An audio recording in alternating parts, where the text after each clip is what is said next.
Buenas, gente boa! Vamos partir aqui do Camping Molino, aqui da cidade de... Jéssica, qual é o nome da cidade? Londres! Estamos nas Europas. Ah, não é a Londres aqui da Argentina. Estamos saindo agora aqui do Camping Molino e agora que a gente foi descobrir por que o camping se chama El Molino. Molino, na verdade, vem de moinho. E descobrimos que tem um antigo moinho e o pessoal vinha de longe, há muitos anos atrás, vinham trazendo de boi e tal, carreta, os grãos para moer neste moinho. E essa estrutura, a gente descobriu que na verdade essas estruturas aqui não foram feitas agora, isso já é feito de mais antigamente. Essas canaletas, onde eles desviam para os riozinhos, um para cada lavoura e tal. Vamos dar uma olhadinha bem rapidinho nessa parte, que a gente já mostrou no vídeo anterior, mas vamos dar uma olhada bem rapidinho, porque faz parte do moinho, ou é o molino. Mas o que está acontecendo? Pois é, tia, quanto tempo faz que a gente não vê uma chuva? Mais ou menos, uma chuva meio... Estava com 47% de chance de chuva, e acho que em mais de um mês ou 2 meses, que a gente já está aqui na Argentina, que não chove. E aí agora, esse tempo de chuva assim. Um chuvisco, né? Chuvisco, que essa região é muito seca. A última cidade que a gente falou com o pessoal de lá, eles falaram que desde fevereiro não chovia. E hoje a gente já está em outubro. Novembro? Outubro. Outubro. Final de outubro. Ei, perdido.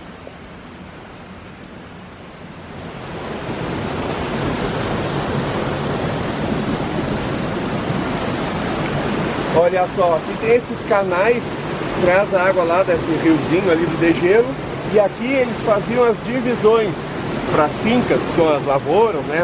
Para uma lavoura, para outra lavoura, para outra lavoura, para outra cidade, tal. E uma dessas vai lá pro moinho. Vamos lá ver o moinho agora.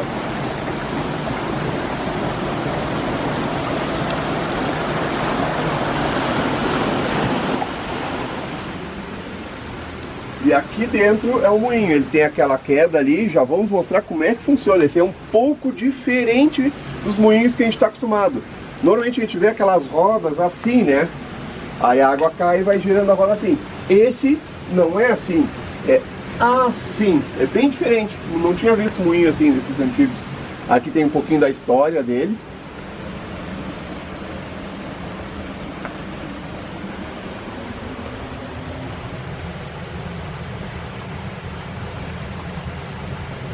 Ó, ali em cima eles colocavam os grãos, eles caíam naquela pedra, e aí aquela pedra com fricção com a pedra de baixo ia fazendo a farinha e ia caindo pro lado de cá. Agora nós vamos mostrar por baixo, aí vai dar para entender melhor. Enquanto eu tava quebrando a cabeça aqui, eu não tava entendendo como é que funcionava o tal do moinho. Eu digo, não, mas a água entra por ali, eu não tava entendendo. Aí quando eu vi que tinha a parte subterrânea. Aí eu entendi. Vamos lá.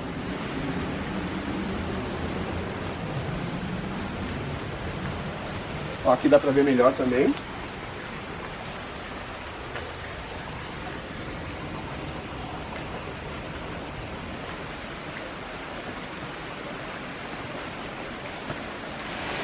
Ó, primeira vez que eu vejo esse moinho assim, ó. Ele cai, a queda d'água cai ali e o moinho gira assim. E aí ele gira a pedra lá de cima, a pedra de baixo fica parada e a pedra de cima gira. Aí os grãos vão caindo ali no meio, e aí por fricção de uma pedra com a outra, girando, vai moendo os grãos. Interessante, né? O pessoal vinha quilômetros e quilômetros, mais de 100 quilômetros eles andavam na época com carreta de boi, charrete, para trazer os grãos para moer aqui nessa região.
acordando agora aqui, a gente foi abrir a janela para olhar para a rua.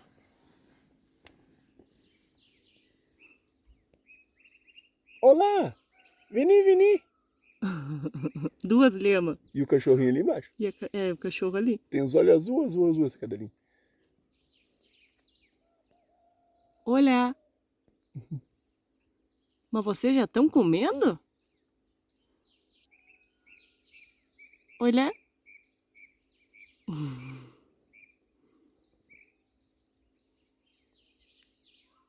Olha! Hoje já é outro dia, nós passamos a noite estacionados aqui na frente da entrada do sítio arqueológico El Xincal, que fica aqui na cidade de Londres, no norte da Argentina. E agora de manhã cedo a gente vai fazer a visitação para conhecer o sítio arqueológico. E nós passamos a noite estacionados aqui na frente porque nós precisávamos usar o Wi-Fi, coisa que a gente está conseguindo muito pouco nessas regiões onde a gente está passando. Bom dia, Márcia! Eu tava bem comentando sobre a questão da internet, a questão do Wi-Fi. Tu conseguiu terminar o que tu tava fazendo aí? Terminei ontem. E um detalhe interessante, essa questão da internet. Toda vez que nós íamos conectar numa Wi-Fi aberta, chegava a me dar calafrios. Seguidamente a gente vê o pessoal que perde canal, tem problemas de invasão nos computadores e tal. E conectar numa Wi-Fi aberta que tu não conhece é um risco muito grande. Não que tenha sido assim, que muitos perderam as suas contas, muitos foram hackeados, né? Tem várias outras formas de serem hackeados. Mas conectar numa Wi-Fi aberta é um risco bem grande. É muito fácil ter alguém snifando essa Wi-Fi, é muito fácil alguém ter criado uma Wi-Fi aberta ali propositalmente só para te pescar, digamos, pegar suas informações de alguma forma. Isso sempre me dava muito medo. Uma forma de se proteger com isso é a NordVPN, que é uma VPN que faz um túnel da tua máquina até os servidores deles. E aí se nós se conectar numa Wi-Fi aberta, como é o caso aqui, ó, que é aqui do Parque El Xincal, que nós vamos fazer a visitação. A princípio é para ser uma Wi-Fi segura aqui do parque, mas como é que a gente vai saber que essa Wi-Fi aqui é segura? Como é que a gente vai saber que de repente não é alguém que botou um roteadorzinho aqui na volta para tentar pescar quem fosse se conectar nela e tentar roubar os dados de quem se conectar nessa Wi-Fi? Uma forma de minimizar os riscos é tendo uma VPN. O que é uma VPN? É uma conexão segura, é um túnel entre a tua máquina até os servidores dela. E esse túnel, ele fica criptografado. Não é tão simples assim de hackear. E como é que ela funciona? A gente se conecta na Wi-Fi e aí a gente vai para a VPN e a gente vai se conectar em algum dos servidores. Na teoria, agora já estamos seguros, ó. A gente pode se conectar na Argentina, aqui ele achou o servidor do Chile o mais rápido a princípio. Nesse momento a gente já está seguro. Outro ponto interessante que eu acho bem legal da VPN é que a gente consegue simular como se a gente estivesse em outro país. Como a gente viaja, a gente às vezes está na Argentina, daqui a pouco a gente vai estar no Chile, como eu conectei aqui no Chile, daqui a pouco a gente vai estar em outros países. A gente tem como pesquisar coisas como se a gente estivesse no Brasil, por exemplo. Eu posso me conectar no Brasil e agora o meu IP é como se ele estivesse lá no Brasil. Claro que não é só, os sistemas em geral não verificam a tua localização somente pelo IP. Às vezes eles eles verificam pela tua localização do celular, eles têm outras formas de saber também onde tu tá. Mas muitos sistemas ainda se baseiam no teu IP.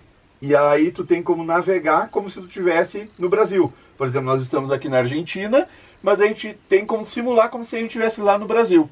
Isso é interessante para fazer algumas pesquisas, ver alguns filmes, por exemplo. Netflix, a princípio tu consegue fazer isso também. Inclusive, se alguém quiser saber mais da NordVPN, a gente vai deixar aqui na descrição do vídeo um link com um baita de um desconto. E aí ali tu vai conseguir pegar maiores informações, estudar ela melhor, ver como é que ela funciona direitinho e aproveitar o desconto aí com o link promocional que a gente conseguiu. E agora vamos fazer a visita ao sítio arqueológico El Xincal. Começando aqui o recorrido dentro do sítio arqueológico, e a guia ela estava comentando que esse é um dos sítios arqueológicos mais importantes aqui da Argentina, e logo aqui quando a gente começou o passeio guiado, ela mostrou para nós a pacheta, que a gente costuma ver muito por aqui, né? Era um costume já antes dos Incas, na verdade, que essa aqui era uma das mais importantes cidades dos Incas na época, né? E esse costume das apachetas, que são esses montes de pedra, isso já vem desde antes dos Incas. Después de Cusco, al sur en importancia le sigue este lugar. Por eso también lo nombran como el Machu Picchu pequeño o el Nuevo Cusco. Esse sítio aqui, na verdade, era a capital dos Incas, é a cidade capital. Ali a gente já começa a ver alguma estrutura, ela já deu uma conversa, falou mais ou menos ali um pouquinho, que era uma parte de observação e também de rituais deles ali. Aí sempre era um morro que eles aplainaram a parte de cima e fizeram a construção, o muro de contenção lá em cima. Depois eu acho que a gente vai chegar lá em cima, vamos descobrir.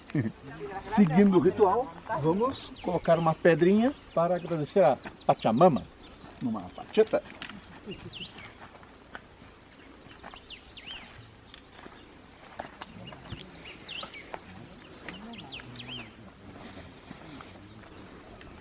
Acá tenemos el algarrobo blanco, ¿sí? Como tengo uno a la par del otro, les puedo mostrar un poco la Com diferencia. essas árvores de algarroba aqui, eles faziam farinha, na verdade já estão começando a fazer novamente agora. E dá para fazer muitas coisas, e tem muitas vitaminas essa farinha de algarroba, bem interessante.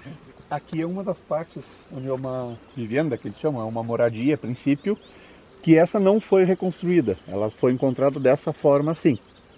Original, né? Original. Detalhe, o parque só em 2013 que eles começaram a dar mantenimento, fazer manutenção e tal. Até então, isso aqui era meio terra de ninguém, assim, as pessoas passavam normalmente aqui, os animais, tudo, e não tinham cuidado com isso. Já sabiam da existência aqui, tinha alguns trabalhos de arqueólogos, e só que eles não tinham, só em 2013 que eles conseguiram fazer o negócio de manter isso aqui direitinho. Fizeram o museu lá em cima, que a gente vai mostrar no final, e aí muita coisa se perdeu, mas também muita coisa conseguiram manter ainda. Essa planta aqui é o chinque. Na verdade, até as flores dela dá para consumir como chá e tal, que são limpa parasitas e tal. E devido a elas que muita coisa não foi deteriorada, porque ela é invasiva e tem espinhos. E aí muitos animais, nem até mesmo pessoas, acabavam não conseguindo entrar aqui no sítio. Isso antigamente, né? Depois com o tempo eles foram limpando um pouco mais.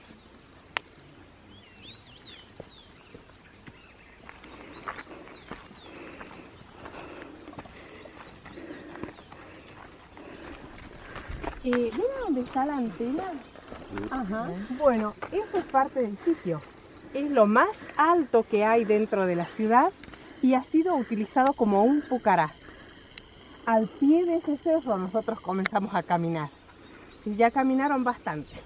Cuando los incas comenzaron su expansión hacia el sur, a nuestro país ingresaron por Jujuy y de ahí siguieron bajando.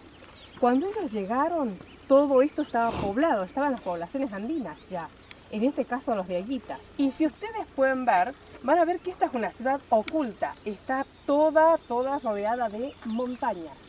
Y no solo eso, sino que tiene un río de cada lado. Eso también ha sido muy importante, la presencia del agua. Agora ela estava contando uma história bem interessante.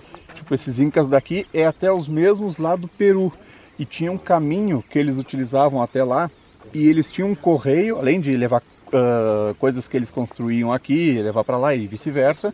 Eles iam um caminho reto por cima das montanhas. E eles levavam 8 dias para chegar até lá com esse esquema de correios deles, com pessoas caminhando.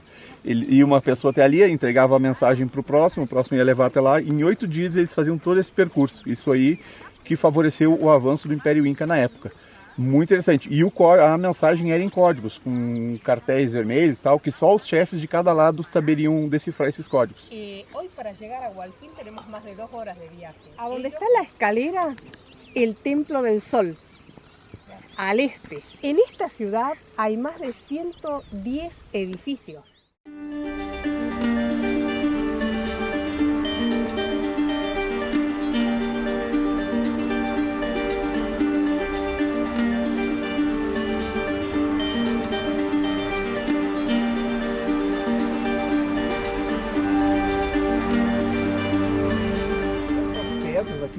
estão investigando um pouco melhor, mas aquela ali, quando 21 a 24 de junho, quando o sol começa a bater naquela linha ali, eles faziam uma festa de 4 dias a princípio naquela época, que era o início das plantações, da agricultura, era tipo quase que como uma virada de ano.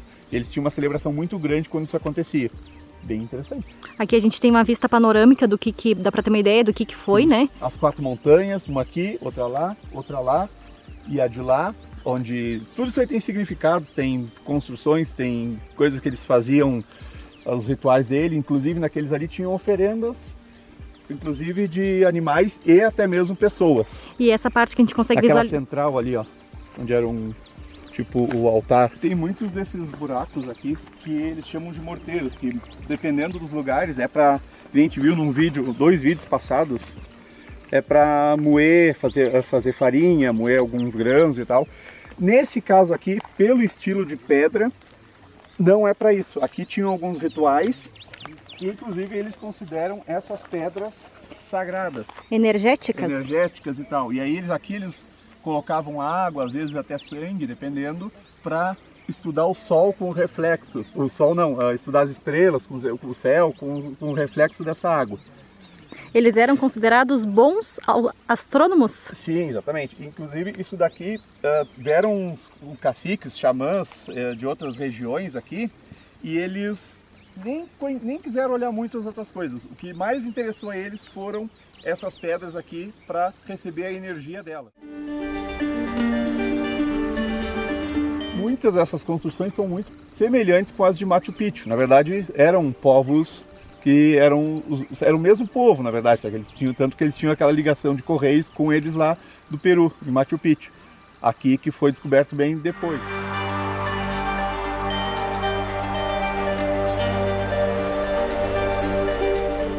Na época deles, eles foram muito avançados, inclusive na parte de negociações. Eles conseguiram ir assimilando um pouco dos povos que tinham aqui para trabalhar com eles aqui. Não se sabe se isso foi amistoso, simplesmente amistosamente, falam que sim, mas nunca vão saber com certeza, né? Mas que eles foram muito inteligentes e souberam assimilar esses outros povos para trabalhar junto aqui e conseguir criar essa grande cidade, assim como outras também, eles foram. Agora ela vai mostrar lá a Praça Central. Vamos lá ver.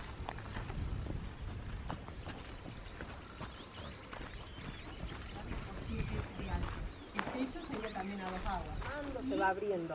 Esta técnica solo vuelve esto a su lugar. Es el estudio específico de piedra por piedra, tiene que ser esa y no otra. Mais ou menos daqui para baixo é original. E essa parte de cima aqui que eles reconstruíram. E ela é uma parede dupla e no meio vai terra, barro, e aí isso ajuda para movimentos sísmicos e tudo mais. E essa arquitetura é muito semelhante à lá de Machu Picchu, só que muda um pouco é o material, porque são lugares diferentes, né? Mas a arquitetura é muito semelhante. Ustedes ven que tiene varios muros intermedios, ¿sí? Deduce que todos esos muros intermedios no coinciden con este patrón incaico. Los hicieron después. Y además los elementos que se han encontrado en la excavación son de procedencia española. Essa construção aqui não foi reconstruída e ela tem padrões um pouco diferentes. Na verdade, a parte de fora é o padrão dos incas normais e depois tem alguns muros internos e tal com um padrão que não era dos incas. Aí os estudiosos estão imaginando que pós o período inca foi povoado por a princípio com a invasão dos espanhóis, foi povoado por outras pessoas aqui. E aí eles deram uma reconstruída, destruíram outras coisas e fizeram algumas coisas aos seus modos, digamos. Aqui é a escada ao céu, a escaleira do cielo. Só que não se pode entrar agora porque para preservação, né? Mas aí é lá para aquela montanha que a gente viu lá de cima antes. Aqui era o altar que a gente estava vendo lá de cima, onde eram feitos sacrifícios, como ela estava explicando agora. Na época, que hoje não dá para se entender como é que eles faziam isso, mas na cultura deles na época era algo muito importante. Inclusive os pais que entregavam seus filhos para isso, eles se sentiam, como posso dizer, honrados com isso. E tinham toda uma preparação, às vezes de mais de anos, antes disso, até com a própria alimentação, para eles serem entregues nesses sacrifícios.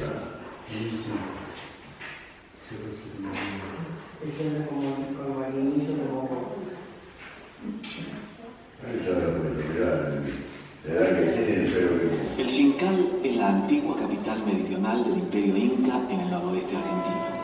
Funcionó a fines del siglo XV como un centro político y administrativo. Depois, quando a gente estava terminando o recorrido, aí a gente conseguiu conversar com a guia e conseguiu entender um pouquinho melhor de como é que funcionou isso tudo. Os Incas, na verdade, eles eram originários lá, eles se iniciou, o povo Inca mesmo foi lá em Machu Picchu, lá no Peru. E de lá, depois de eles estarem bem estabelecidos lá e tal, eles começaram a se expandir. E aí aqui, em Xincal, que eles começaram a construir essa grande cidade, que seria a capital aqui do sul, aqui na Argentina, né? Na época não existia Argentina, no caso, né?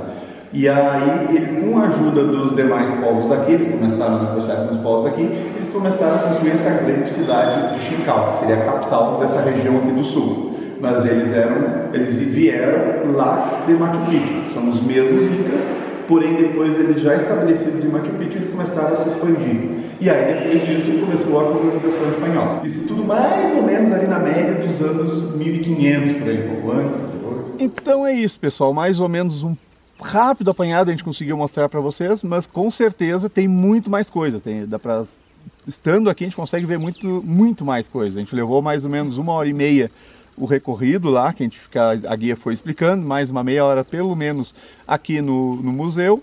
Então a gente resumiu isso daí em 15 minutos, 20 minutos de vídeo, né? Então, mas um pouquinho, mínimo pelo menos a gente conseguiu passar, ter essa mínima noção aí de que o Machu Picchu, os Incas, eles vieram, se expandiram para essa região aqui, construíram grandes cidades na época, eram muito avançados para a época. E, cara, é muito bacana. Eu não sabia. Para mim, Machu Picchu era aquilo lá, os Incas estavam lá e tal, mas não, eles vieram para essa região também. E toda essa dominância, essas negociações que eles faziam na época, desde rituais, é tudo muito interessante. É isso? É isso. E? Um grande abraço. Tchau. Eu acho que é a mesma lá de hoje de manhã.